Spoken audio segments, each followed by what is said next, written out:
আজকে আমরা নতুন একটি অধ্যায় নিয়ে আলোচনা শুরু করব। অধ্যায়টির নাম হচ্ছে অর্থনীতির গুরুত্বপূর্ণ ধারণা সমূহ। সবাইকে শুনতে পাচ্ছ আমাকে? আমাকে আজকে আমরা শুরু করব অর্থনীতির গুরুত্বপূর্ণ ধারণা সমূহ। এটা হচ্ছে আমাদের একটা দ্বিতীয় নাম্বার অধ্যায় এবং গুরুত্বপূর্ণ একটি অধ্যায়। আশা করি তোমরা সবাই মনোযোগ সহকারে শুনবে এবং বুঝতে পারবে। ওকে,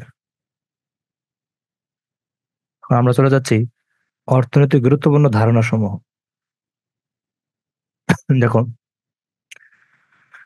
অর্থনৈতিক ধারণা সম্পর্কে ধারণা পেতে হলে আমাদেরকে কিছু সম্পর্কে ধারণা থাকতে হবে। সেগুলো হতে পারে শ্রেণী বিভাগ, সুযোগ ব্যয় চয়ন, আয় ব্যয় বিনিয়োগ এবং বিভিন্ন অর্থনৈতিক কর্মকাণ্ড।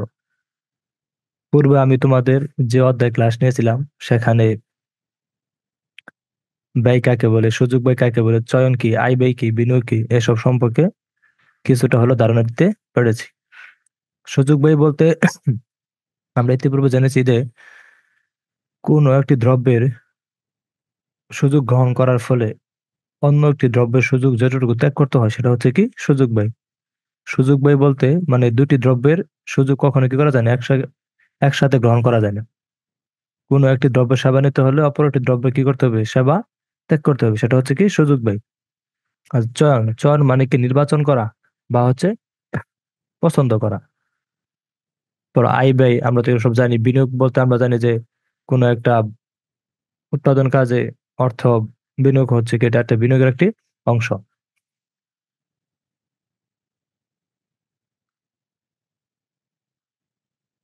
অর্থনীতির অর্থনৈতিক সম্পদ।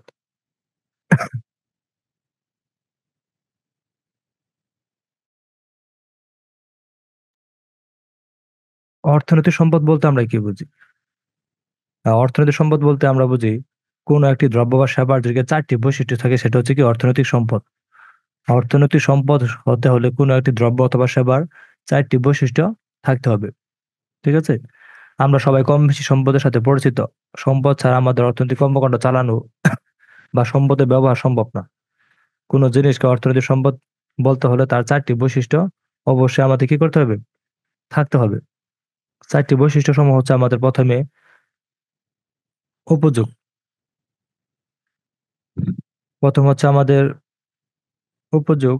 উপযোগ বলতে আমরা কি বুঝি? পূর্বে আমরা কি করেছিলাম, তোমাদের ক্লাসে হালকা হলে ধারণা দিয়েছিলাম।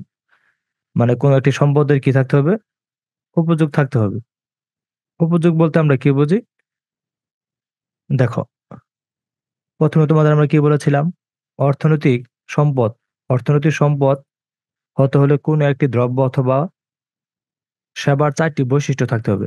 একটি হচ্ছে উপযোগ, অন্যগুলো হচ্ছে অর্থের অপ্রাচুর্যতা, হস্তান্তরযোগ্য এবং বাহ্যিকতা। তাহলে আমরা কি করব, আগে দেখবো আমরা উপযোগ কি। আচ্ছা, উপযোগ বলতে আমরা কি বুঝি? উপযোগ বলতে কোনো দ্রব্যের অভাব পূরণের ক্ষমতাকে বোঝায়। কোনো কোনো দ্রব্য সম্পদ হতে হলে তার উপযোগ থাকতে হবে। যদি কোনো একটা দ্রব্যের অভাব পূরণের ক্ষমতা থাকে তবে সেটা কি হবে, উপযোগ হবে। যদি অভাব পূরণের ক্ষমতা না থাকে কোনো একটি দ্রব্য অথবা সেবার, তাহলে সেটা উপযোগ বলে গণ্য হবে না। তার উপযোগ বলতে আমরা কি বুঝি? উপযোগ বলতে কোনো দ্রব্যের অভাব পূরণের ক্ষমতাকে বোঝায়। কোনো দ্রব্য সম্পদ হলে তার উপযোগ থাকতে হবে। কোনো একটি দ্রব্য সম্পদ হতে হলে যেমন তার বৈশিষ্ট্য থাকতে হবে চারটি। প্রথমে হচ্ছে উপযোগ, অপাদ্রতা, হস্তান্তরযোগ্য এবং হচ্ছে বাহ্যিকতা। তাহলে এর মধ্যে প্রথম হচ্ছে উপযোগ। এই চারটি বৈশিষ্ট্য থাকার পরেও তার কি থাকতে হবে, উপযোগ থাকতে হবে। তাহলে আমরা উপযোগ বলতে কি বুঝি? উপযোগ বলতে কোনো একটি দ্রব্যের অভাব পূরণের ক্ষমতাকে বোঝায়। কোনো একটা দ্রব্য সম্পদ হতে হলে তার উপযোগ অবশ্যই থাকতে হবে। আচ্ছা, এরপরও যদি আমরা আসি অর্থের অপ্রাচুর্যতা। কোনো দ্রব্য সম্পদ হতে হলে তার যোগান, তার পরিমাণ সীমিত হতে হবে। কোনো একটি দ্রব্য যদি কাল আহ দ্রব্যের যোগান অথবা দ্রব্যের পরিমাণ সীমিত না হয়, অসীম হয়, তাহলে সেটা অর্থনীতিতে কি হবে না, সম্পদ বলে গণ্য হবে না। অর্থনীতিতে সম্পদ বলে গণ্য হবে যদি কোনো একটা দ্রব্যের সীমাবদ্ধতা থাকে, যোগান অথবা পরিমাণ কি থাকে, সীমিত থাকে। নদীর পানি, বাতাস এগুলো প্রচুর, তাই এগুলো সম্পদ নয়। নদীর পানি, বাতাস এগুলো কিন্তু আমাদের কি নয়, সম্পদ নয়। কিন্তু এই নদীর পানি বা বাতাসকে যদি কেউ বোতল প্রক্রিয়া করে পানি বিক্রির উপযোগ করে তোলে, তাহলে সেটা সম্পদে পরিণত হবে। সেটা হতে হবে কায়িক শ্রমের মাধ্যমে। তবে গ্যাস, জমি, যন্ত্রপাতি এগুলো সম্পদ, কারণ এগুলো বেশি পরিমাণে পাওয়া যায় না।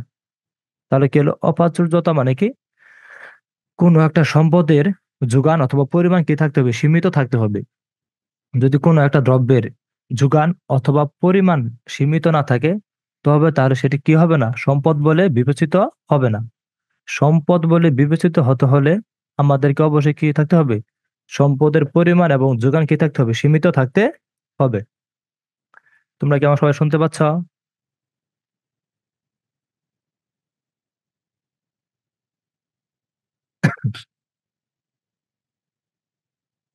জাবেদা খাতুন, তুমি কি আমার শুনতে পাচ্ছ? সুবর্ণা, শুনতে পাচ্ছ আমাকে?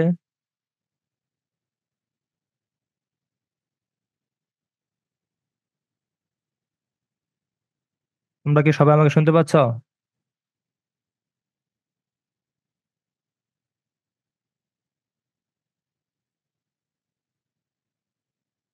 ওকে, সুবর্ণা লিখেছে জি স্যার শুনতে পাচ্ছি। ওকে। তারপর আছে জাবেদা খাতুন, তুমি শুনতে পাচ্ছ?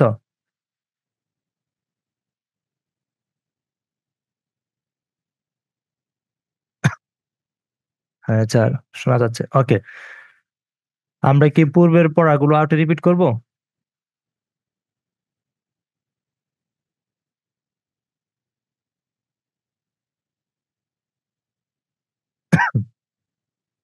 ওকে, দেখো, তাহলে তোমরা তোমরা হয়তো একটু,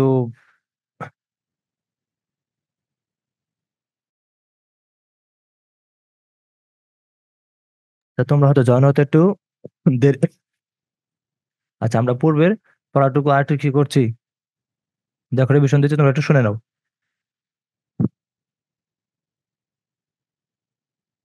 মানে আজকের আলোচ্য বিষয় হচ্ছে আমরা অর্থনৈতিক গুরুত্বপূর্ণ ধারণাসমূহ, এটা হচ্ছে আমাদের দ্বিতীয় অধ্যায়।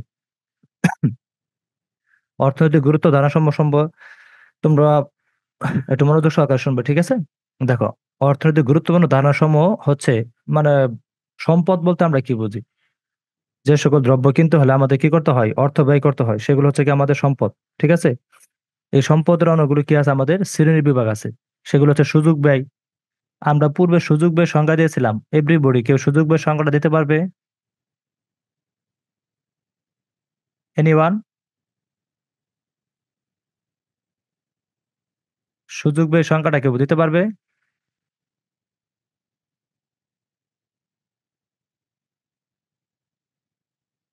জুবেদা খাতুন এবং আর্টসের স্টুডেন্ট। সুযোগ ব্যয় সংজ্ঞাটা কেউ দিতে পারবে তোমরা?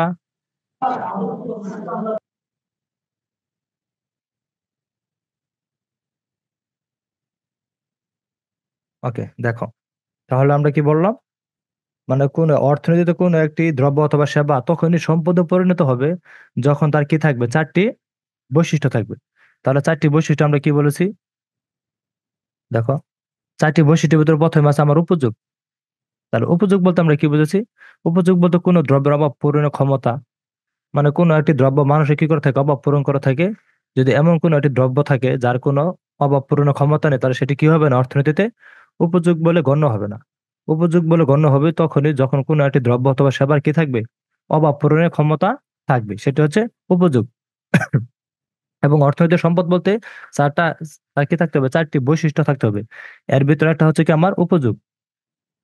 আচ্ছা, আমরা পরে যদি দেখি, অর্থের অপ্রাচুর্যতা মানে কোনো একটি দ্রব্য যদি কাল অসীম হয়, মানে তার যোগান অথবা পরিমাণ যদি কাল সীমিত না থাকে, অসীম হয়, তাহলে সেটি কি হবে না, অর্থনীতিতে সম্পদ বলে বিবেচিত হবে না।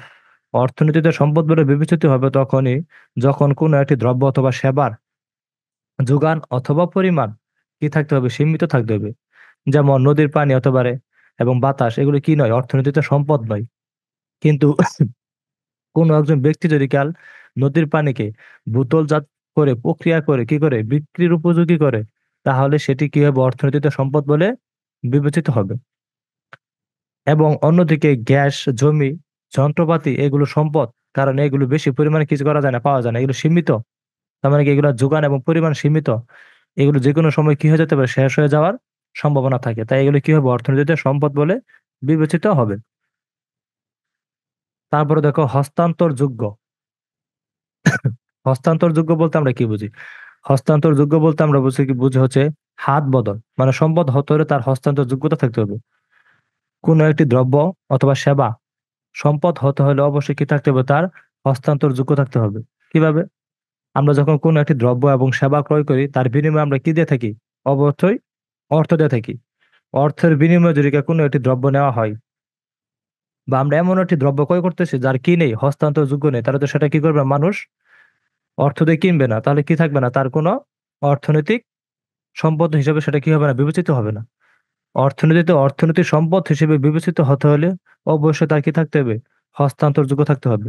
মানে কেউ যদি অর্থ দেয়, তাহলে তার বিনিময়ে যাতে আমরা তাকে কি করতে পারি, দ্রব্যটি অথবা কি করতে পারি, সেবাটি দিতে পারি।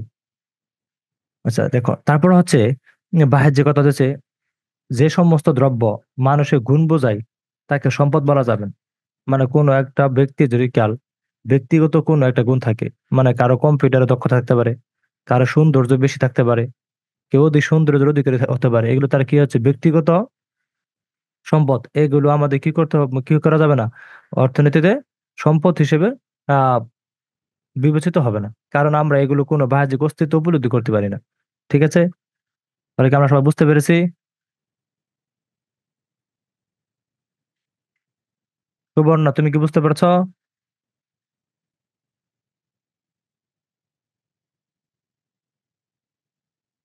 সুবর্ণা, তুমি কি বুঝতে পারতেছো?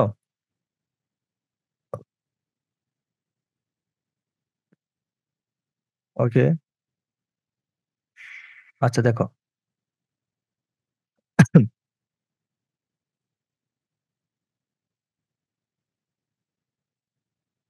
তারপর আছে আমাদের দেখো সম্পদের শ্রেণী বিভাগ। উৎসের অথবা উৎপত্তির দিক থেকে, মানে যেখান থেকে কি হয়েছে, উৎপন্ন হয়েছে বা শুরু হয়েছে, সেখান থেকে সম্পদ তিন প্রকার। একটা হচ্ছে এবার প্রাকৃতিক সম্পদ, একটা মানবিক এবং উৎপাদিত সম্পদ। প্রাকৃতিক সম্পদ হচ্ছে প্রকৃতির কাছ থেকে পাওয়া যায় যেসব দ্রব্য মানুষের প্রয়োজন মেটায়, তা হচ্ছে কি আমাদের প্রাকৃতিক সম্পদ বলে বিবেচিত হয়। প্রকৃতিতে আমাদের অনেক সম্পদ আছে যেগুলো আমরা কি করে থাকি, মানে অর্থের বিনিময় ক্রয় করি না, সেগুলো আমাদের কি হয়, আহ প্রকৃতি প্রদত্ত আমাদের কি করে থাকে, দিয়ে থাকে, সেগুলো হচ্ছে আমাদের প্রাকৃতিক সম্পদ। সেগুলো হচ্ছে নদ নদী, আহ নদী, ভূমি, খনিজ সম্পদ, এগুলো হচ্ছে কি আমাদের প্রাকৃতিক সম্পদ। মানে প্রকৃতির কাছ থেকে পাওয়া যেসব দ্রব্য মানুষের প্রয়োজন মেটায়, তাকে আমরা প্রাকৃতিক সম্পদ হিসেবে ধরে থাকি। এই সম্পদগুলো ক্রয় করার জন্য আমাদের কি করতে হয় না, কোনো অর্থের প্রয়োজন পড়ে না।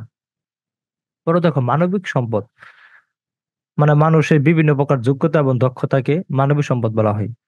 মানে মানুষ তার বিভিন্ন যোগ্যতা এবং দক্ষতা কাজে লাগে যে সকল সম্পদ অর্জন করে থাকে বা উৎপাদন করে থাকে, সেগুলো হচ্ছে কি তার কি, প্রাকৃতিক সম্পদ।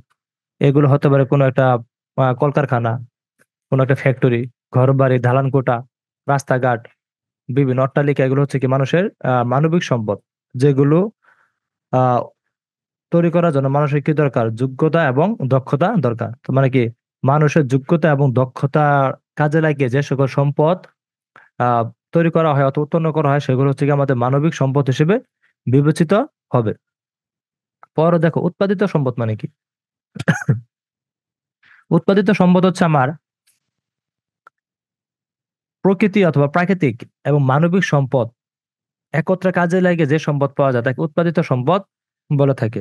মানে মানুষ এবং প্রাকৃতিক একত্রে মিশ্রিত হয়ে যে সম্পদকে কাজে লাগিয়ে আমরা কোনো একটি দ্রব্য অথবা সেবা উৎপন্ন করি, সেটা হচ্ছে উৎপাদিত সম্পদ। সেটা হতে পারে বিভিন্ন ধরনের কাঁচামাল, ঠিক আছে, বিভিন্ন যন্ত্রাংশ, সেখানে কি থাকে, প্রাকৃতিক সম্পদ থাকে এবং মানবিক সম্পদ থাকে। প্রাকৃতিক এবং মানবিক সম্পদকে কাজে লাগিয়ে, বা প্রাকৃতিক অথবা মানবিক সম্পদের দক্ষতা এবং যোগ্যতাকে কাজে লাগিয়ে আমরা যে সম্পদ উৎপাদন করি, সেটা হচ্ছে কি আমার উৎপাদিত সম্পদ। বুঝতে পেরেছি? সুবর্ণা, তুমি কি বুঝতে পারতেছো?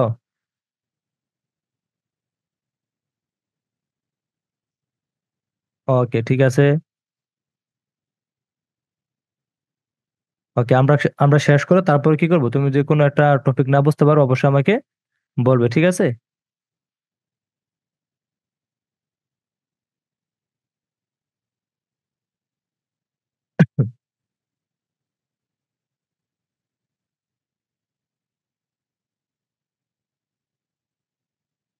ওকে,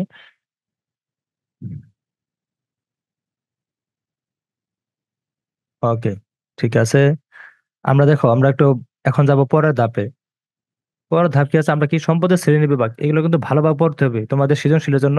তোমাদের পরীক্ষায় মাস্ট বি আসবে খ নম্বরে যে সম্পদের শ্রেণী বিভাগগুলো কি করো, পর্যালোচনা করো অথবা ব্যাখ্যা করো। এই তিনটা, প্রাকৃতিক সম্পদ, মানবিক সম্পদ, উৎপাদিত সম্পদ, এগুলি সংজ্ঞা সহ এবং উদাহরণ সহ কি করতে পরীক্ষায় দিতে হবে। তোমরা বইয়ে দেখে নেবে, আর সুন্দর করে কি আছে দেওয়া আছে, ঠিক আছে। আচ্ছা, আমরা পরে যদি আসি, দেখো অর্থনৈতিক সম্পদের বিবরণ। হুম। বিবরণ বলতে আমরা কি বুঝি? বিবরণ মানে হচ্ছে বর্ণনা দেওয়া। অর্থনৈতিক সম্পদের বিবরণ বলতে কি, কৃষি সম্পদ, পর আছে খনিজ সম্পদ। তারপরে এখানে প্রত্যেকটা ভাগ করে দেওয়া আছে খনিজ সম্পদের বিবরণ এবং হচ্ছে কৃষি সম্পদের বিবরণ, ঠিক আছে। আমরা প্রথমে দেখবো খনিজ সম্পদের বিবরণ, তারপর আবার কি দেখবো, কৃষি সম্পদের বিবরণ দেখবো। দেখো, আমরা প্রথমে দেখে দেখি খনিজ সম্পদ বলতে কি বোঝায়। খনিজ সম্পদ বলতে আমাদের সেই সমস্ত দ্রব্যকে বোঝায় যেগুলো কি করা হয়, ভূগর্ভস্থ মাটির নিচে পাওয়া যায়। সেগুলো হতে পারে প্রাকৃতিক গ্যাস, চুনাপাথর, চীনামাটি, কয়লা, সিলিকা, কঠিন শিলা, গন্ধক, ঠিক আছে। এই যে প্রাকৃতিক গ্যাস, এটা তো আমরা সবাই জানি, এটার ব্যবহার আমরা প্রতিনিয়ত হচ্ছি। চুনাপাথর, এই চুনাপাথর দিয়ে আমাদের কি বানানো হয়? এই চুনাপাথর দিয়ে আমাদের আহ ধরো বিভিন্ন, এই ধরো চুনাপাথর দিয়ে আমাদের প্রথম বানানো হয় কি, সিমেন্ট। তারপর হচ্ছে আমার বিভিন্ন ধরনের সাবান, ঠিক আছে। চুনাপাথর দিয়ে এগুলো কি করা হয়, বানানো হয়। এবং এই যে আমরা যেগুলো পান খাওয়ার জন্য চুন ব্যবহার করি, এই চুনাপাথর কি করা হয়, চুনের জন্য ব্যবহার করা হয়। এবং তোমাদের পরীক্ষায় কোশ্চেন থাকবে এমসিকিউ আকারে যে উম মানে চুনাপাথর মানে, এখন থাকতে হবে সিমেন্ট তৈরির মূল উপাদান কি। নিচে অনেকগুলো অপশন থাকবে, চুনাপাথর, চীনামাটি, কয়লা বা সিলিকা। তোমাকে কি দিতে হবে, চুনাপাথরটা দিতে হবে। অথবা দিতে পারে চুনাপাথর কোন কোন এলাকায় পাওয়া যেতে পারে। এটা হচ্ছে সিলেটের হবিগঞ্জ, এগুলো অঞ্চল সবচেয়ে কি করা যায়, বেশি পাওয়া যায়। পরে দেখো চীনামাটি। চীনামাটি কি জিনিস, চীনামাটি আমাদের কিভাবে তৈরি করা হয়? চীনামাটি পাওয়া যায় তোমাদের এই ময়মনসিংহ বিজয়পুর এলাকায়। এই চীনামাটি দিয়ে আমাদের কি করা হয়, বিভিন্ন ধরনের যে মেলামাইন থালা, তারপর হচ্ছে তোমার ধরো এই যে স্যানিটারি যে সকল দ্রব্য, এগুলো কি করা হয়, এই চীনামাটি দ্বারা বানানো হয়। আর কয়লা, কয়লা তো আমরা জানি বিভিন্ন আমাদের কি করা হয়, মানে এই আগুন ধরানোর কাজে কি করা হয়, ব্যবহার করা হয়। সেটা বিভিন্ন বিদ্যুৎ উৎপাদনের কাজে ব্যবহার করা হয়, বিভিন্ন কলকারখানার দ্রব্য এবং সেবা উৎপাদনে ব্যবহৃত হয়। এবং সিলিকা, সিলিকা বলতে আমরা কি বুঝি? সিলিকার বৈশিষ্ট্য কি এবং এটা দিয়ে কি কি বানানো হয় এবং কোথায় কোথায় পাওয়া যায়, এগুলো তোমাদের কি করতে হবে, সুন্দর করে পড়ে নিতে হবে। এবং কঠিন শিলা, এই কঠিন শিলা বলতে আমরা কি বুঝি? মানে কঠিন শিলা জিনিসটা কি? কঠিন শিলা হচ্ছে যেটা কি করা হয়, রাস্তা মেরামতের কাজে ব্যবহার করা হয়ে থাকে, ঠিক আছে। সিলিকা মানে কি, এটা হচ্ছে সিলেট, চট্টগ্রাম, কুমিল্লা, জামালপুর এ সকল অঞ্চলে কি করা যায়, পাওয়া যায়। যেগুলো দিয়ে কি করা হয়, কাঁচ এবং বিভিন্ন ধরনের রং বা রাসায়নিক দ্রব্য তৈরি করতে কি করা হয়, ব্যবহার করা হয়ে থাকে, ঠিক আছে। তারপরে দেখো গন্ধক। গন্ধক হচ্ছে এটা বেশিরভাগ সম্ভাবনা ভারত তৈরিতে, এই যে আমরা যে দিয়াশলাই বলি, সেখানে কিছু ভারত থাকে। এটা কি ভারত তৈরিতে কি করা হয়, গন্ধক ব্যবহার করা হয়ে থাকে। এবং তেল পরিশোধন মানে কি, তেল পরিষ্কার এবং বিশুদ্ধকরণের ক্ষেত্রে এই গন্ধকের ব্যবহার করা হয়। পার্বত্য চট্টগ্রামে কুতুবদিয়া দ্বীপে এই গন্ধক কি করা হয়ে গেছে, পাওয়ার সম্ভাবনা রয়েছে। তাহলে আমাকে প্রথমে এই যে প্রাকৃতিক গ্যাস, এটা যদি দেখতে হবে প্রাকৃতিক গ্যাস কোথায় পাওয়া যায়। পরে চুনামাটি, তোমার পরীক্ষা আসতে পারে খ নম্বরে। আহ চুনামাটি বলতে আমরা কি বুঝি, এর বৈশিষ্ট্য সমূহ অথবা এর ব্যবহার সমূহ ব্যাখ্যা করো। তাহলে তোমাদের চুনামাটি কোথায় কোন অঞ্চলে পাওয়া যায় সেটা দিতে হবে। এবং চুনামাটি ব্যবহার কি, চুনামাটি কিভাবে ব্যবহার করা হয়, চুনামাটি থেকে আমরা কি কি তৈরি করে থাকি। দেখো সিমেন্ট, কাঁচ, কাগজ, সাবান, ব্লিচিং পাউডার, এসব কি করা হয় আমরা চুনা পাথর থেকে, চুনাপাথর থেকে কি করে থেকে আমরা পেয়ে থাকি। পরে আছে দেখো চীনামাটি। চীনামাটি থেকে আমরা কি পাই, চীনামাটি কোথায় পাওয়া যায়, ঠিক আছে। এটা এই যে বললাম বিভিন্ন বাসনপত্র বা স্যানিটারি কাজে ব্যবহার করা হয় চীনামাটি। এটা ময়মনসিংহ বিজয়পুর এলাকায় সবচেয়ে বেশি পাওয়া যায়। আর কয়লা কোথায় পাওয়া যায়, আমাদের বাংলাদেশ সবচাইতে বড় কয়লা খনি হচ্ছে কি দিনাজপুরের বড় পুকুরিয়া, ঠিক আছে, সবচেয়ে বাংলাদেশের বড় কয়লা খনি, বড় হচ্ছে কঠিন শিলা। হুম। কঠিন শিলা আমরা কি বলেছিলাম, এই যে দিনাজপুর জেলার মধ্যপাড়া এবং রংপুর জেলার কিছু অংশে পাওয়া যায়। এগুলো রাস্তাঘাট, রেল, কঠিন শিলা বলতে মানে যে রেলের ধারে, রাস্তার মাঝখানে যে শিলাগুলো ব্যবহার করা হয় সেগুলো হচ্ছে কি আমাদের কঠিন শিলা। এগুলো দ্বারা কি হলো, রেলের রাস্তা অথবা বিভিন্ন ধরনের বাঁধ বা রাস্তা তৈরির ক্ষেত্রে কি করা হয়, ব্যবহার করা হয়ে থাকে। ঠিক আছে। তারপর গন্ধক, গন্ধক তো আমরা বুঝতেই পারতেছি। গন্ধক হচ্ছে দিয়াশলাই বা ওই তোমার ভারত, যেগুলো কি করা হয়, বিভিন্ন খনিজ দ্রব্যের তেল পরিশোধন করতে কি করা হয়, ব্যবহার করা হয়ে থাকে। আচ্ছা, তোমরা কি সবাই আমাকে শুনতে পাচ্ছ?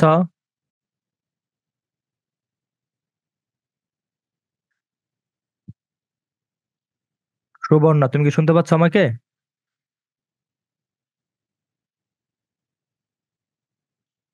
ওকে, আচ্ছা। তাহলে কি হলো, আমাদের খনিজ সম্পদের বিবরণ মানে যেগুলো কি আছে, ভূগর্ভস্থ মাটির নিচে পাওয়া যায়, সেগুলো হচ্ছে আমাদেরকে খনিজ সম্পদ। এগুলো কিন্তু সুন্দরভাবে শিখতে হবে। পরীক্ষা আসতে পারে গ নাম্বার যে খনিজ সম্পদের ব্যবহার সময় কি করো, ব্যাখ্যা করো। ঠিক আছে। এমন যদি আসে তোমাকে সিলিকা, এটা আরেকবার বুঝিয়ে দেন। ওকে, ঠিক আছে সুবর্ণা। সিলিকাটা আমরা কি করছি, আরেকবার বুঝিয়ে দিচ্ছি তোমাকে। তোমাকে কি করতে হবে, এই সিলিকা দ্বারা কি তৈরি করা হয়, এটা মনে করো যে তোমার এই সিলেট, চট্টগ্রাম, কুমিল্লা, জামালপুর, এই অঞ্চলগুলোর সাথে তোমরা অবশ্যই কি আছো, পূর্বে পরিচিত আছো। মানে সিলেট, চট্টগ্রাম, কুমিল্লা, জামালপুর অঞ্চলে এই সিলিকা মজুত রয়েছে। এগুলো দিয়ে কাজ, এই যে বিভিন্ন ধরনের কাজ, রং, মানে এই যে বিভিন্ন ধরনের কাজ এবং রং তৈরি করতে এবং আহ, এগুলা কি করা হয় থাকে, ব্যবহার করা হয়ে থাকে। অথবা রাসায়নিক দ্রব্য, রাসায়নিক দ্রব্য বলতে আমরা কি বুঝি,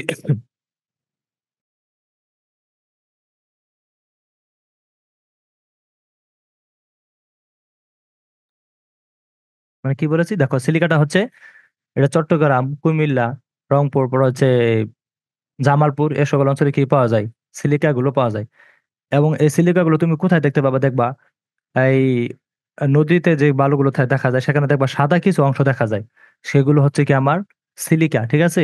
এইগুলো বিভিন্ন ধরনের কাজ, রং এবং রাসায়নিক দ্রব্য আহ তৈরি ক্ষেত্রে বা উৎপাদন করার ক্ষেত্রে কি করা হয়, ব্যবহার করা হয়ে থাকে।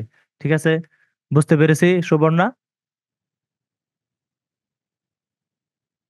জি, তার মানে কি, সিলিকাটা হচ্ছে, তুমি তোমার আরেকবার ভালোভাবে বুঝিয়ে দিই। যখন তুমি নদীতে হাঁটবে, দেখবে নদীতে কিছু কি কি পাওয়া যায়, বালি পাওয়া যায়। এই বালিতে দেখবা তুমি ছোট ছোট দানা কণা, এগুলো হচ্ছে তোমার এই রূপালী কালার। ঠিক আছে, দেখবা সূর্যের আলো পড়ে সেগুলো কি হচ্ছে, কিরণ দিচ্ছে, এগুলো হচ্ছে সিলিকা। এগুলো কি করা হয়, সংগ্রহ করা হয়। এগুলো সংগ্রহ করে এখান থেকে কি করা হয়, কাজ, বিভিন্ন কাজ তন্তু অথবা রং অথবা হতে পারে বিভিন্ন রাসায়নিক দ্রব্য তৈরির ক্ষেত্রে এই সিলিকা ব্যবহার করা হয়। এখন তোমার পরীক্ষা যদি আসে সিলিকা বলতে কি বুঝো, ব্যাখ্যা করো, তাহলে তুমি বলে দিবে সিলিকা কি। আহ মানে সিলিকা কোন কোন ক্ষেত্রে ব্যবহার করা হয় এবং কোথায় কোথায় এই সিলিকা গুলো পাওয়া যায়। ঠিক আছে, জায়গার নামগুলো উল্লেখ করে দিবে। ওকে। আচ্ছা, আমরা যদি তারপরে আসে, দেখো।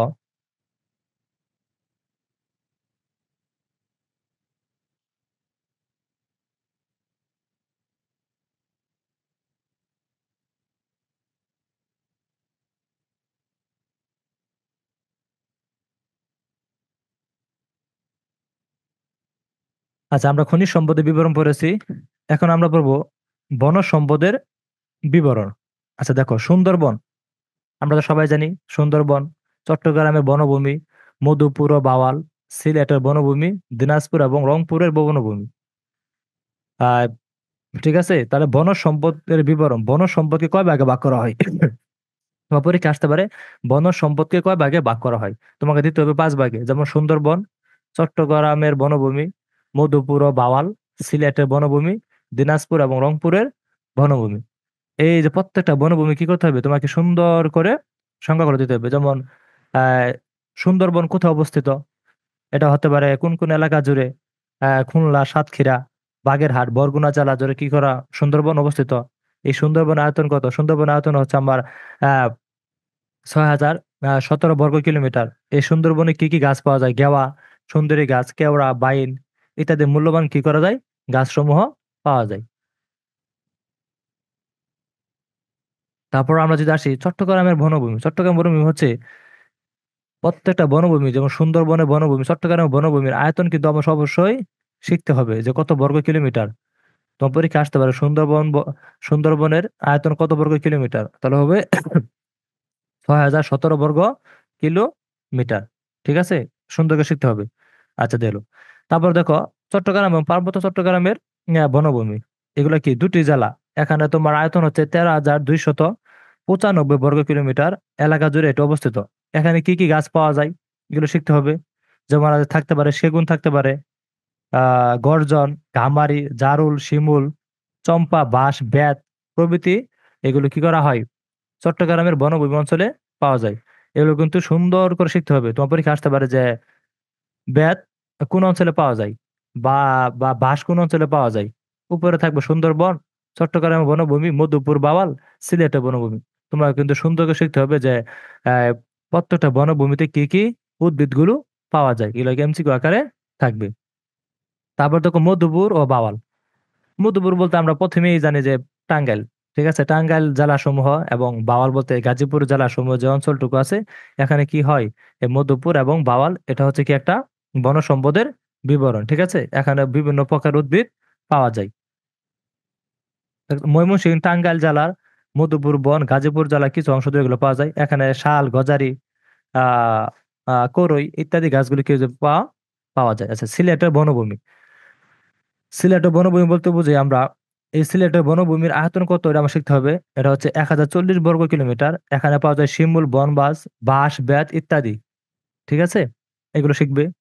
তারপর হচ্ছে দিনাজপুর এবং রংপুরের বনভূমি। এই দেশের উত্তর পশ্চিমে দিনাজপুর এবং রংপুর জেলার বরেন্দ্র ভূমিতে অবস্থিত। এর আয়তন কত, 39 বর্গ কিলোমিটার। আমি বারবার বলতেছি, প্রত্যেকটা বনভূমির আয়তন কিন্তু মুখস্থ রাখতেই হবে। ওটা পরীক্ষা কি থাকবে, এমসিকিউ আকারে থাকবে। আমরা কি বুঝতে পেরেছি? তোমরা কি সবাই শুনতে পাচ্ছ আমাকে?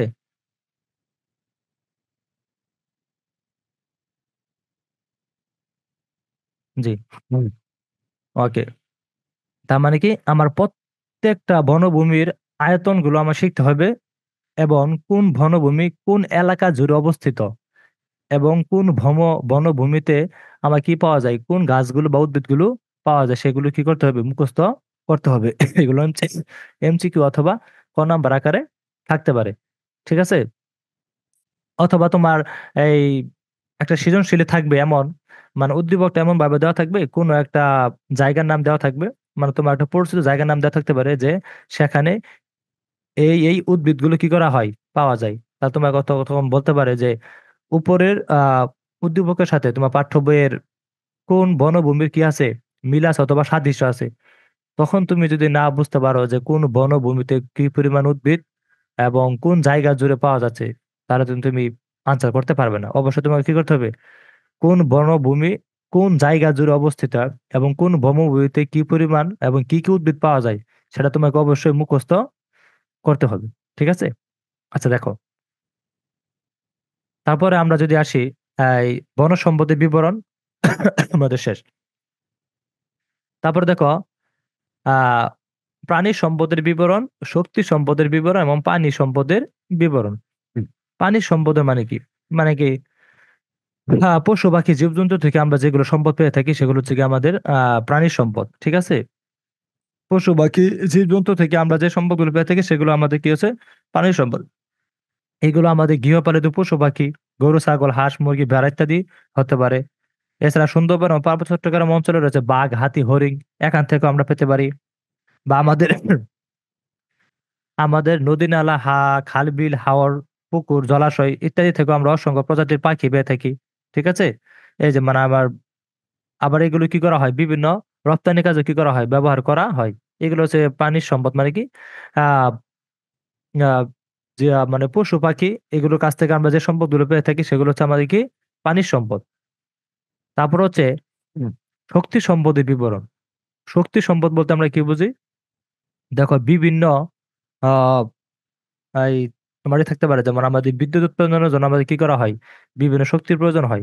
এটা হচ্ছে কি আমাদের শক্তি সম্পদ।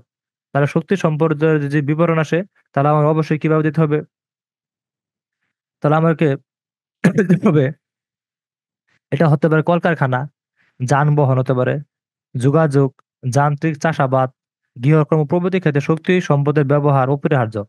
কয়েকটি উৎস থেকে শক্তি পাওয়া যায়, এগুলো হতে পারে আমার কয়লা, খনিজ তেল, প্রাকৃতিক গ্যাস, পানি, আয়নিক শক্তি, সৌরশক্তি এবং বিভিন্ন প্রকার প্রচলিত জ্বালানি শক্তি।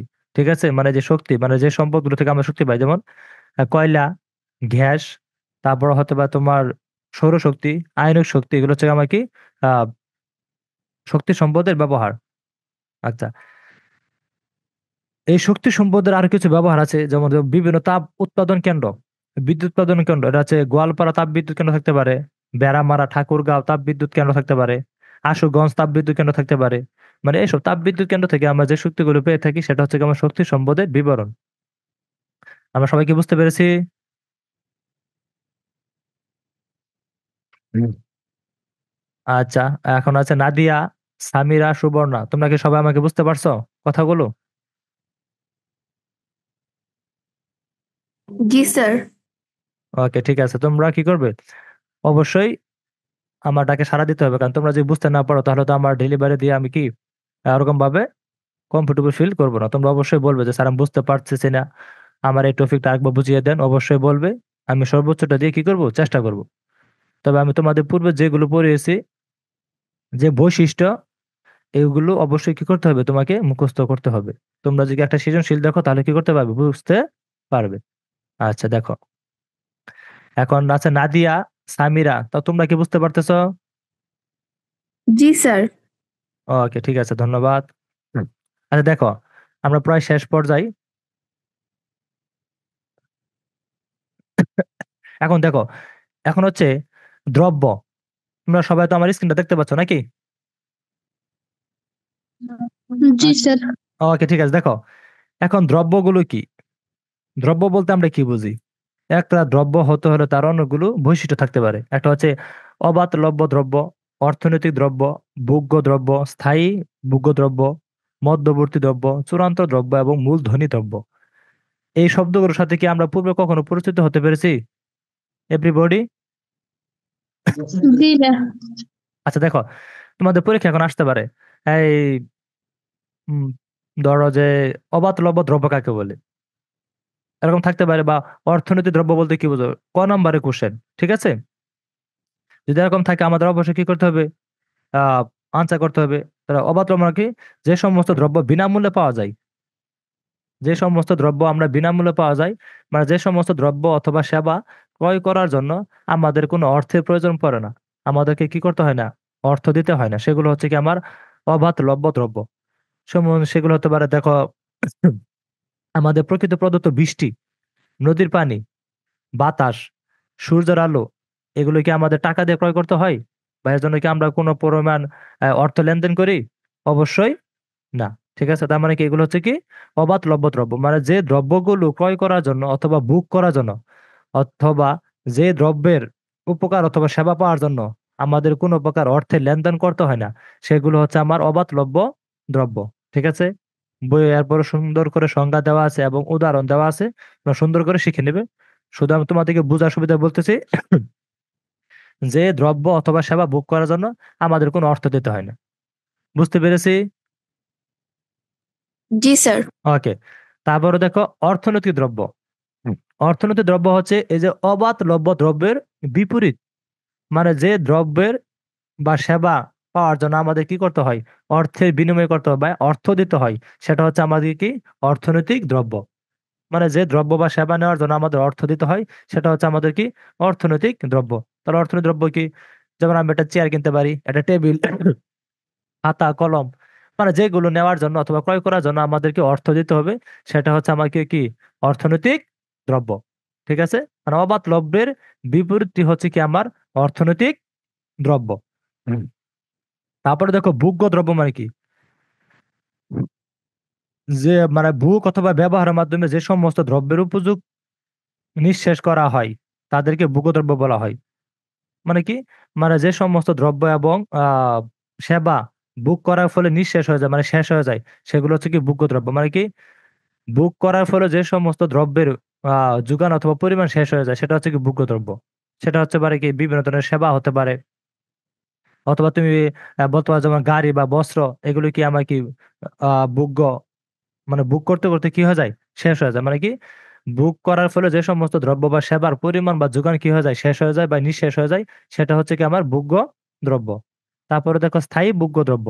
স্থায়ী মানে কি, কোনো একটা দ্রব্য আমি বুক করতেছি কিন্তু এটা পরিমাণ এবং কি হচ্ছে না, যোগান কি হচ্ছে না, শেষ হয়ে যাচ্ছে না, এমন একটি দ্রব্যের নাম কি বলতে পারবে? এভরিবডি, বলো দেখি। নাদিয়া, সামিরা, সুবর্ণা, যে কেউ বলতে পারবে?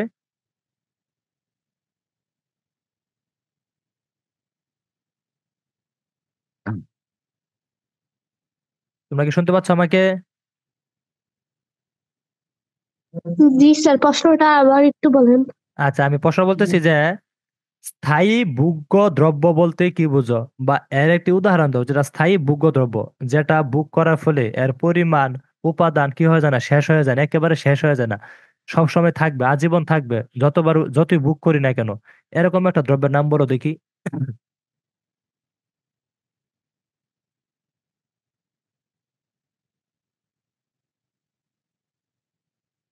পারবে যে কেউ?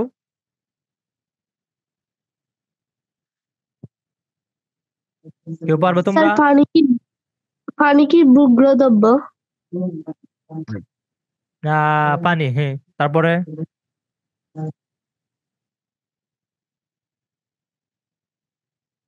আচ্ছা আমি বলে দিচ্ছি। আচ্ছা আমি বলে দিচ্ছি, সেটা হচ্ছে ঘর বাড়ি, জমি, এগুলি কি আমরা একা এখান থেকে সেবা নিচ্ছি না, এগুলো বুক করতেছি না, এগুলো কি আমাদের শেষ হয়ে যায়? কখনোই শেষ হয়ে যায় না। তার মানে কি, যে সকল দ্রব্যের সেবা বুক করার ফলে সেগুলো কি হয় না, স্থায়ী ভাবে শেষ হয়ে যায় না, সেগুলো হচ্ছে কি স্থায়ী ভোগ্য দ্রব্য। যেমন ঘরবাড়ি হতে পারে, পানি হতে পারে, আলো বাতাস হতে পারে, সেগুলো হচ্ছে কি আমার কি স্থায়ী ভোগ্য দ্রব্য। আচ্ছা দেখো, এখানে একটু মিস্টেক হয়েছে, সেখানে আছে স্থায়ী ভোগ্য দ্রব্য, আর এখানে আরেকটা হবে অস্থায়ী ভোগ্য দ্রব্য। ঠিক আছে, সেটা আমার এখানে ইনক্লুড করার মনে ছিল না, তোমরা সেটা পরে নিবে। অস্থায়ী ভোগ্য দ্রব্য মানে কি, যে সকল দ্রব্য বুক করার ফলে কি হয়ে যায়, অচিরেই নিমিষ হয়ে যায় বা শেষ হয়ে যায়, সেগুলো হচ্ছে কি অস্থায়ী ভোগ্য দ্রব্য। যেটা খাদ্য, বস্ত্র, তরি তরকারি, ঠিক আছে, এগুলো হচ্ছে কি অস্থায়ী, মানে যেগুলো বুক করার ফলে সেগুলো কি হয়ে যায়, শেষ হয়ে যায়, সেটা হচ্ছে কি অস্থায়ী ভোগ্য দ্রব্য। আর যেগুলো বুক করার ফলে শেষ হয়ে যায় না, সেগুলো হচ্ছে কি স্থায়ী ভোগ্য দ্রব্য। বুঝাতে পেরেছি? জি স্যার। ওকে। তারপর আমরা দেখি মধ্যবর্তী দ্রব্য, চূড়ান্ত দ্রব্য এবং মূলধনী দ্রব্য। এই তিনটা হচ্ছে সবচাইতে গুরুত্বপূর্ণ, তোমার পরীক্ষায় আসতে পারে। মধ্যবর্তী দ্রব্য বলতে কি বুঝো, অথবা চূড়ান্ত দ্রব্য বলতে কি বুঝো, অথবা মূলধনী দ্রব্য বলতে আমরা কি বুঝি? এখন মধ্যবর্তী দ্রব্য বলতে কি বোঝায়, মানে কোনো একটা দ্রব্য, মানে চূড়ান্ত দ্রব্য উৎপাদনে সাহায্যকারীকে মধ্যবর্তী দ্রব্য বলা হয়। মানে কোন একটা দ্রব্য আমি উৎপাদন করব, উৎপাদন হওয়ার পরে সেটা কি হবে, চূড়ান্ত দ্রব্য পরিণত হবে। এই যে চূড়ান্ত দ্রব্যটাকে কি করলো, কোন একটি দ্রব্য সাহায্য করলো, সেটা হচ্ছে কি মধ্যবর্তী দ্রব্য। এই মধ্যবর্তী দ্রব্যটা বিশেষ হচ্ছে কাঁচামাল। কাঁচামাল সমূহ আমাদের কি হয়, মধ্যবর্তী দ্রব্য হিসেবে তোমার বিবেচিত হয়ে থাকে। তাহলে এখন যদি আমি বলি মধ্যবর্তী দ্রব্য কাকে বলে, তা তোমাকে পরীক্ষা দিতে হবে যে মধ্যবর্তী দ্রব্য হচ্ছে এমন একটি দ্রব্য যে সমস্ত উৎপাদিত দ্রব্য সরাসরি ভোগের জন্য ব্যবহার না করে উৎপাদনের উপকরণ হিসেবে ব্যবহার হয়। এই যে দেখো, ওই বিভিন্ন ধরনের কাঁচামাল আমরা কি সরাসরি এটা ভোগ করতে পারি? এটা, জি না। তাহলে কি এই কাঁচামালটা কি হয়, যেমন ধরো এই সুতা, সুতা, তুলা, এগুলো কিন্তু আমরা সরাসরি ভোগ করতে পারি না। এই সুতা যখন এই মধ্যবর্তী দ্রব্য হয়ে, অথবা তুলা, এই তুলা থেকে হয় সুতা, এবং এই সুতা থেকে হয় কি আমার কাপড়, ঠিক আছে। মানে এই সুতা যখন মধ্যবর্তী দ্রব্য হিসেবে উৎপাদন কার্যে বা চূড়ান্ত দ্রব্যকে আহ মানে সর্বশেষ দ্রব্য উৎপাদনের জন্য ব্যবহার করে থাকে, এই সুতাকে কি করা হয়, চূড়ান্ত দ্রব্য হিসাবে, কাপড় হিসেবে ব্যবহার করা হয় বা কাপড় হিসেবে উৎপাদন করা হয়। এই উৎপাদিত দ্রব্যই কিন্তু আমরা কি করি, ব্যবহার করে থাকি। তার মানে কি, মধ্যবর্তী দ্রব্য আমরা ব্যবহার করতে পারি না। এই মধ্যবর্তী দ্রব্যটা চূড়ান্ত দ্রব্য উৎপাদন করার জন্য কি করা থাকে, সাহায্য করা থাকে। তার মাধ্যমে পরীক্ষা দিতে পারবে যে সমস্ত দ্রব্য সরাসরি উৎপাদন কাজে ব্যবহৃত হয় না, তাকে কি বলা হয়, মধ্যবর্তী দ্রব্য বলা হয়। ঠিক আছে। অথবা যে সমস্ত দ্রব্য ভোগ্য হিসেবে ব্যবহৃত না, অথবা যে সমস্ত দ্রব্য সরাসরি ভোগের জন্য ব্যবহৃত হয় না। ভোগের জন্য মানে কি, আমাদের মানে ভোগের জন্য বা সেবার জন্য ব্যবহৃত হয় না, সেটা হচ্ছে কি মধ্যবর্তী দ্রব্য। বুঝতে পেরেছি? জি স্যার। আচ্ছা, পরে দেখো চূড়ান্ত দ্রব্য। চূড়ান্ত দ্রব্য হচ্ছে যে সমস্ত দ্রব্য আহ উৎপাদন দ্রব্য, যে সমস্ত দ্রব্য উৎপাদনের পর সরাসরি ভোগে ব্যবহৃত হয় সেগুলো হচ্ছে চূড়ান্ত দ্রব্য। যেমন পাউরুটি অথবা চেয়ার। আচ্ছা, এখন দেখো ভুট্টা, আমরা ভুট্টা সবাই চিনি, ভুট্টা অথবা গম আমরা সবাই চিনি।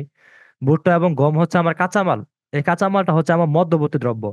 আমরা কিন্তু ভুট্টা এবং গম সরাসরি খেতে পারতেছি না, সেটাকে আমার কি করতে হয়, আমার বিভিন্ন রিপেয়ারিং করে এই ভুট্টাকে কি করতে হয়, এখানে ময়দা অথবা আটায় পরিণত হয়।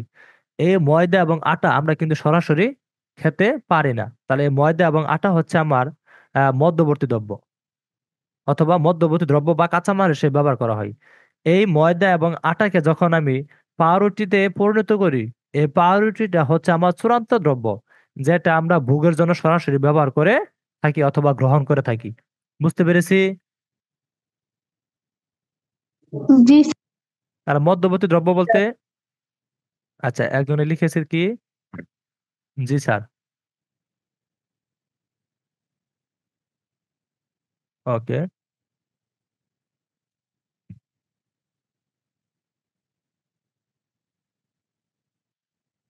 ওকে, তাহলে দেখো মধ্যবর্তী দ্রব্য মানে কি, কাঁচামাল হিসেবে ব্যবহার করা প্রত্যেকটা বস্তু হচ্ছে মধ্যবর্তী দ্রব্য। এবং মধ্যবর্তী দ্রব্য যখন চূড়ান্ত দ্রব্যে পরিণত হয়, মানে সরাসরি ভোগের জন্য ব্যবহৃত হয়, সেটা হচ্ছে আমার চূড়ান্ত দ্রব্য। তার মানে হচ্ছে ময়দা এবং আটা হচ্ছে আমার মধ্যবর্তী দ্রব্য, এবং রুটি এবং পাউরুটি হচ্ছে আমার চূড়ান্ত দ্রব্য, মানে যেটা কি সরাসরি ভোগের জন্য ব্যবহৃত হচ্ছে। আচ্ছা, তারপরে দেখো মূলধনী দ্রব্য। মূলধনী দ্রব্য বলতে আমরা কি বুঝি? যে সমস্ত উৎপাদিত দ্রব্য অন্য দ্রব্য উৎপাদনে সাহায্য করে থাকে মূলধনী দ্রব্য বলা হয়। আচ্ছা দেখো, এই যে মূলধনী দ্রব্য বলতে আমরা বুঝি এমন একটি দ্রব্য যে কি করবে, নিজে কখনো ভোগের জন্য ব্যবহার হবে না, কিন্তু অন্য একটা দ্রব্য ভোগের জন্য আহ তাকে সাহায্য করবে। যেমন বিভিন্ন ধরনের যন্ত্রপাতি, কলকারখানা। যেমন উদাহরণ হিসেবে আমরা ধরতে পারি, যেমন এই যে এই তোমার ধরো যে এই ময়দা এবং আটা, এ কি সরাসরি হতে পারে? এই ময়দা এবং আটাকে যখন আমি রুটি এবং পাউরুটি উৎপাদন করি, সেটা হচ্ছে চূড়ান্ত দ্রব্য। কিন্তু এই যে ময়দা এবং আটাকে আমি পাউরুটি এবং আহ পাউরুটিতে পরিণত করলাম, সেটা জন্য আমার কি লাগবে? অবশ্যই কোনো একটা দ্রব্য লাগবে, কোনো একটা কি লাগবে, কারখানা লাগবে এবং যন্ত্রপাতি লাগবে না? মানে চূড়ান্ত দ্রব্য উৎপাদন করার জন্য যে যন্ত্রপাতিগুলো ব্যবহার করা হয়, সেগুলো হচ্ছে আমার মূলধনী দ্রব্য। মানে মূলধনী দ্রব্যের সাহায্যে, আমার মূলধনী দ্রব্য বলতে আমরা কি বুঝতেছি? মূলধনী দ্রব্য হচ্ছে এমন একটি দ্রব্য যে দ্রব্য মধ্যবর্তী দ্রব্যগুলোকে কাজে লাগিয়ে চূড়ান্ত দ্রব্যে পরিণত করে, সেগুলো হচ্ছে আমার কি মূলধনী দ্রব্য। মানে মূলধনী দ্রব্য হচ্ছে চূড়ান্ত দ্রব্যকে উৎপাদন করার জন্য নিজে কি থাকে, সরাসরি অংশগ্রহণ করে থাকে। যখন দেখো আমার পাউরুটি অথবা রুটি বানাই বেকারি দোকানে, সেখানে কিছু কি থাকে, যন্ত্রপাতি থাকে। এই যন্ত্রপাতিগুলো হচ্ছে আমার কি মূলধনী দ্রব্য। এভরিবডি আমরা সবাই বুঝতে পেরেছি? জি স্যার। তার মানে আমি আরেকবার বুঝিয়ে দিচ্ছি দ্রব্যগুলো। আমরা উপর থেকে আবার আসবো। আচ্ছা, আমরা এখন উপরে চলে যাব। আমরা দেখবো তোমাদের যদি কোনো সমস্যা থাকে তোমরা অবশ্যই বলবে। দেখো, তোমরা সবাই কি আমার স্ক্রিনে দেখতে পাচ্ছ?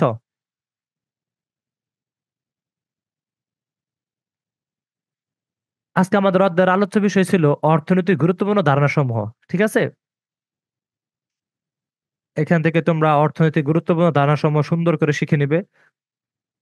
ঠিক আছে? তাহলে পরে আমার হচ্ছে, দেখো, অর্থনৈতিক সম্পদ হতে হলে আমার চারটি বিষয়ের প্রয়োজন। তোমরা কি এই জিনিসগুলো বুঝতে পেরেছো, নাকি আমি আরেকবার রিপিট করে দেবো, বলো?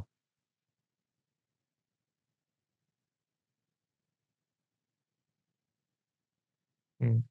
নাদিয়া, নাদিয়ার কোনো কমেন্ট বা কিছু শুনতে পাচ্ছি না। সামিরারটাও শুনতে পাচ্ছি না। যদি তোমরা একটু বলতে, তাহলে আমি, আমার বলতে কি হতো, সুবিধা হতো। নাদিয়া এবং সামিরা, শুনতে পাচ্ছ? জি স্যার। ওকে, তারপরে আচ্ছা, নাদিয়া কে? আমি স্যার। ওকে, সামিরা, সামিরা শুনতে পাচ্ছ তুমি?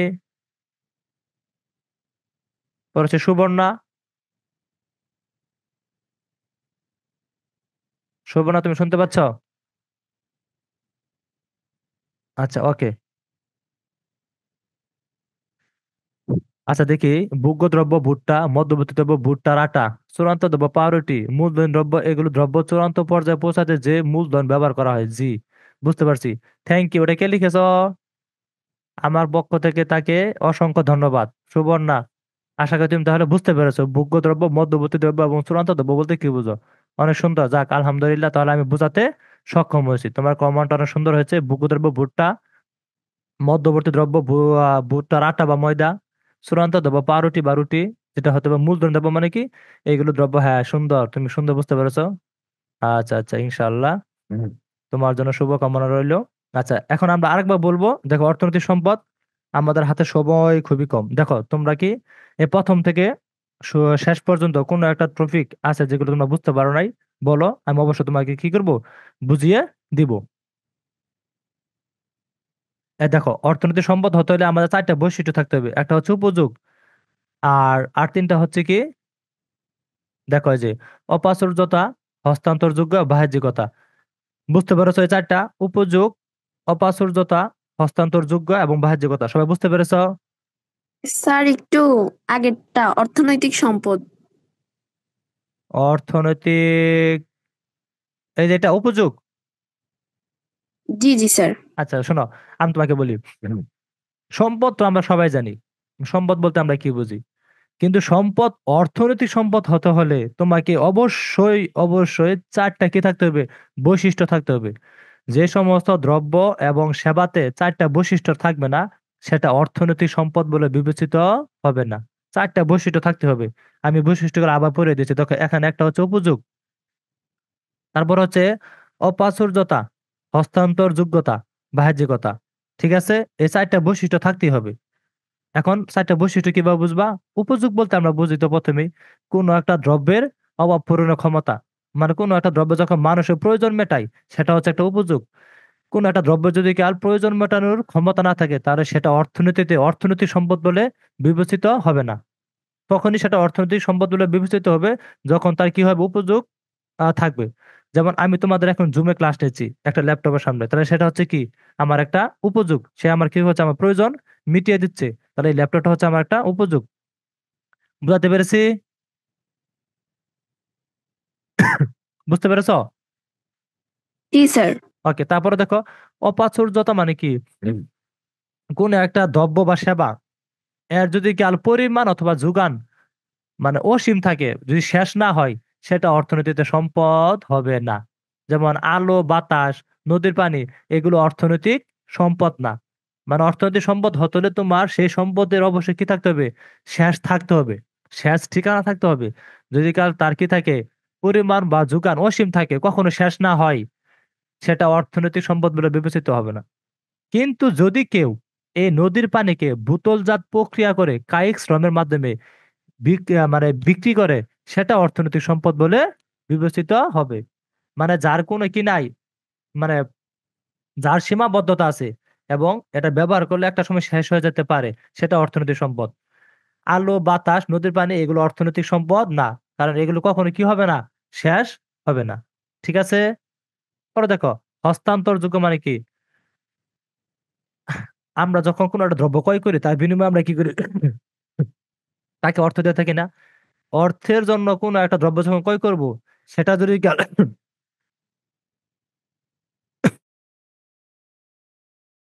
সেটা যদি ব্যবহারের যোগ্যতা না থাকে, সেটা কি অর্থনৈতিক সম্পদ হবো?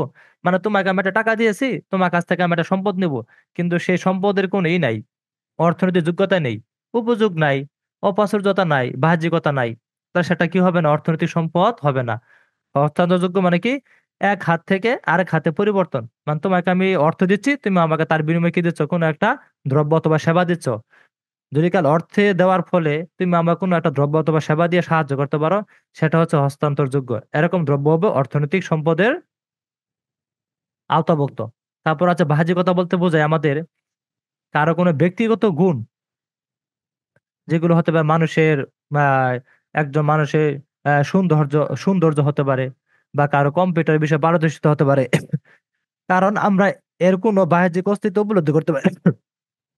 যেগুলো বাহ্যিক অস্তিত্ব উপলব্ধি করতে পারি না, সেগুলো কি হবে না, আমার অর্থনৈতিক সম্পদ হবে না। যেমন মনে করো তুমি কম্পিউটার পারদর্শী, এটা কিন্তু আমি চাইলেও টাকা দিয়ে কিনতে পাবো না, সেটা তোমার মধ্যে ভিতরে থাকবে। ধরো তুমি তুমি শারীরিকভাবে অনেক সুন্দর, সেটা হচ্ছে কি তোমার আহ অর্থনৈতিক সম্পদ না, সেটা হচ্ছে কি তোমার নিজের ব্যক্তিগত, মানে নিজের ব্যক্তিগত যে সকল বৈশিষ্ট্য থাকে, এগুলো আমরা কি করতে পারি না, চাইলে উপলব্ধি করতে পারি না, সেগুলো অর্থনৈতিক সম্পদ বলে আমার বিবেচিত হবে না। সবাইকে আমরা এই চারটা জিনিস বুঝতে পেরেছি। হুম। জি নাদিয়া, স্যার। নাদিয়া, সামিরা, তার মানে কি অর্থনৈতিক সম্পদ হতে হলে আমাকে চারটা কি থাকতে হবে, বৈশিষ্ট্য অবশ্যই থাকতে হবে। যদি কোনো একটা দ্রব্য অথবা সেবার এই চারটা বৈশিষ্ট্যের ভিতরে একটি বৈশিষ্ট্য না থাকে, তাহলে সেটা অর্থনৈতিক সম্পদ বলে বিবেচিত হবে না। তোমার পরীক্ষা আসতে পারে, অর্থনৈতিক সম্পদ বলতে তুমি কি বুঝো? তুমি লিখে দেবা, অর্থনৈতিক সম্পদ বলে আমরা সে সকল সম্পদকে বুঝি যার যেখানে কি করা হয়, মানে অর্থে লেনদেনের ফলে আমরা কোনো একটা দ্রব্য অথবা সেবার মান গ্রহণ করতে পারি। অর্থনৈতিক বৈশিষ্ট্যের জন্য চারটা বৈশিষ্ট্য থাকতে হবে, চারটা বৈশিষ্ট্য সুন্দর করে চারটা সংজ্ঞা সহ দিয়ে দিবে, আশা করি তুমি ফুল মার্ক পাবে। ঠিক আছে, তারপরে দেখো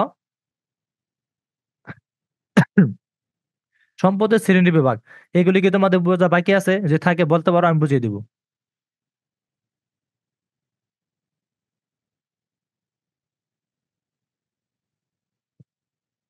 নাদিয়া, তারপর হচ্ছে জি স্যার। সামিরা, এগুলো কি বুঝিয়ে দিতে হবে, আরেকবার এই বুঝিয়ে দিতে হবে? মানবিক সম্পদটা বুঝে দেন। মানবিক সম্পদ হচ্ছে এমন একটি সম্পদ, মানুষ নিজের যোগ্যতা এবং দক্ষতা কাজে লাগে যে সকল সম্পদ কি করে থাকে, উপা মানে উৎপন্ন করে থাকে, সেগুলো হচ্ছে কি আমার মানবিক সম্পদ। মানে তুমি তোমার নিজের যোগ্যতা এবং দক্ষতা দিয়ে যে সম্পদ তৈরি করবা, সেটা হচ্ছে কি আমার মানবিক সম্পদ। ঠিক আছে, বুঝতে পেরেছো? জি স্যার। তাহলে মানবিক সম্পদ বলতে আমরা কি বুঝাইলাম, মানে মানুষ তার নিজের যোগ্যতা এবং দক্ষতা দিয়ে যে সকল আহ এটা হতে পারে তোমার ধরো বিভিন্ন ধরনের শারীরিক যোগ্যতা হতে পারে একজনের, একজনের মনে করো প্রতিভা হতে পারে, উদ্যোক্তা হতে পারে, কি ব্যবসায় হতে পারে। মোট কথা মানুষ তার নিজের যোগ্যতা এবং দক্ষতাকে কাজে লাগিয়ে যে সম্পদ উৎপাদন করে থাকে, সেটা হচ্ছে মানবিক সম্পদ। আর উৎপাদিত সম্পদ মানে কি, এই যে প্রাকৃতিক আর মানবিক সম্পদ, এই দুইটা একত্র করে যে সম্পদ উৎপাদিত হয়, সেটা হচ্ছে কি আমার আহ উৎপাদিত সম্পদ। ঠিক আছে, সেটা কাঁচামাল, যন্ত্রপাতি, কলকারখানা, এগুলো হতে পারে। ঠিক আছে, বুঝতে পেরেছি।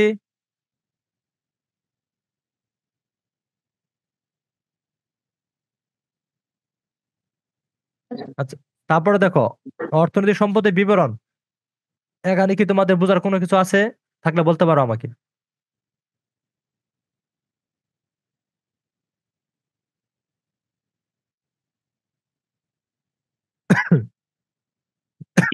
নাদিয়া, সামিরা, সুবর্ণা, এই যে তোমাদের এখানে কোনো কিছু বোঝার আছে? না স্যার। তার মানে কি অর্থনৈতিক সম্পদের বিবরণ, এগুলো তোমরা বই, এখানে শুধু একটা জিনিস বোঝার আছে, সেটা শুধু মনে রাখবে, আশা করি তোমাদের পরীক্ষা কি হবে না, সমস্যা হবে না।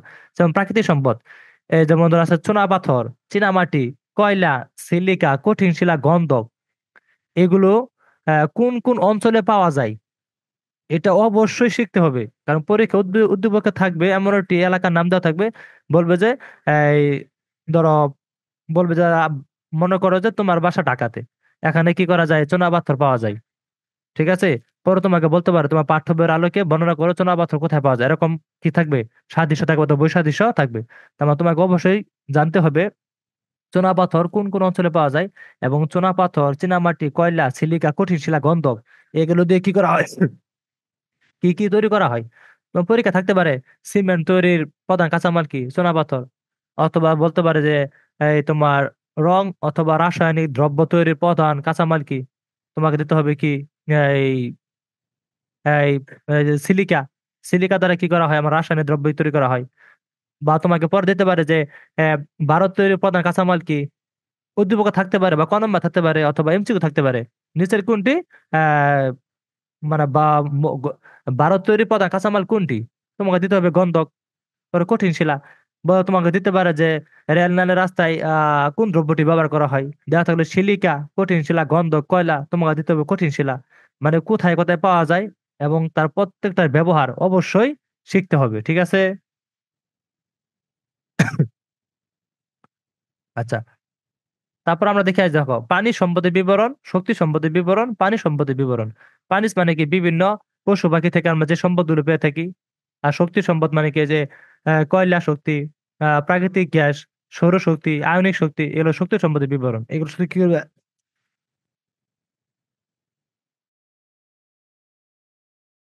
তোমরা শুধু এগুলো রিডিংটা পড়ে নিবে, ঠিক আছে? তারপর দেখো এই যে অবাধ লভ্য দ্রব্য, অর্থনৈতিক দ্রব্য, ভোগ্য দ্রব্য, স্থায়ী দ্রব্য, মধ্যবর্তী দ্রব্য, চূড়ান্ত দ্রব্য এবং মূলধনী দ্রব্য। এইগুলো কি বুঝতে পেরেছো তোমরা?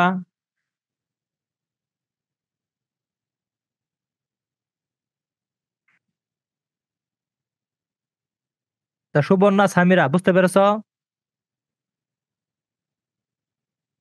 স্যার আমি তো স্ক্রিনে দেখতে পাচ্ছি না এখন। তুমি স্ক্রিন দেখতে পাচ্ছ না?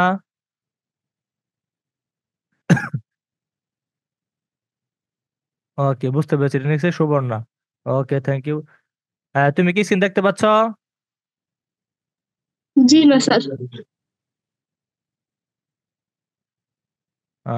দেখি। আচ্ছা, এখন আছে ওই যে লাস্টে যেটা বলেছিলাম, অবাধ লভ্য দ্রব্য, অর্থনৈতিক দ্রব্য, ভোগ্য দ্রব্য এবং স্থায়ী ভোগ্য দ্রব্য, মধ্যবর্তী, চূড়ান্ত এবং মূলধনী। এগুলো আশা করি তোমরা সবাই কি করছো, বুঝতে পেরেছো, ঠিক আছে? যদি তোমাদের এর আগে কোনো দ্রব্য তোমার কি থাকে, টপিক যদি কাল বুঝতে সমস্যা হয়, তোমরা অবশ্যই কি করবে, সেগুলো খাতায় লিখে রাখবে, মার্ক করে রাখবে। আমরা পরবর্তী ক্লাসে কি করবো, সেগুলো সমাধান দেওয়ার চেষ্টা করব। তো আজকে আমাদের ক্লাস এ পর্যন্তই। সকলের সুস্বাস্থ্য কামনা করে আমাদের ক্লাসটা এখানে শেষ করছি। সবাই ভালো থাকবে।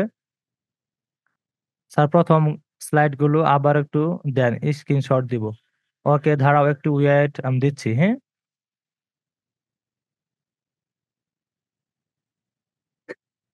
আচ্ছা, দেখো, এটা হচ্ছে আমার প্রথম, ঠিক আছে? একটু দ্রুত করতে হবে, আমাদের সময় শেষ, আমাদের দ্রুত করতে হবে। এটা হচ্ছে আমার প্রথম স্লাইড, হ্যাঁ। ওকে, এটা হচ্ছে আমার দ্বিতীয়, ঠিক আছে? এটা হচ্ছে আমার তৃতীয়,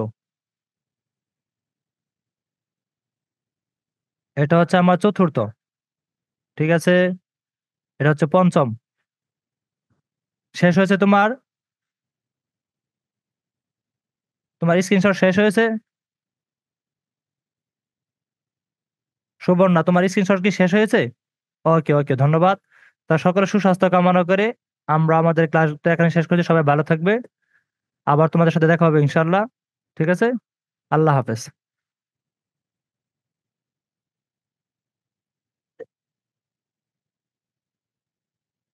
দিয়ে লিভ, এই যেটা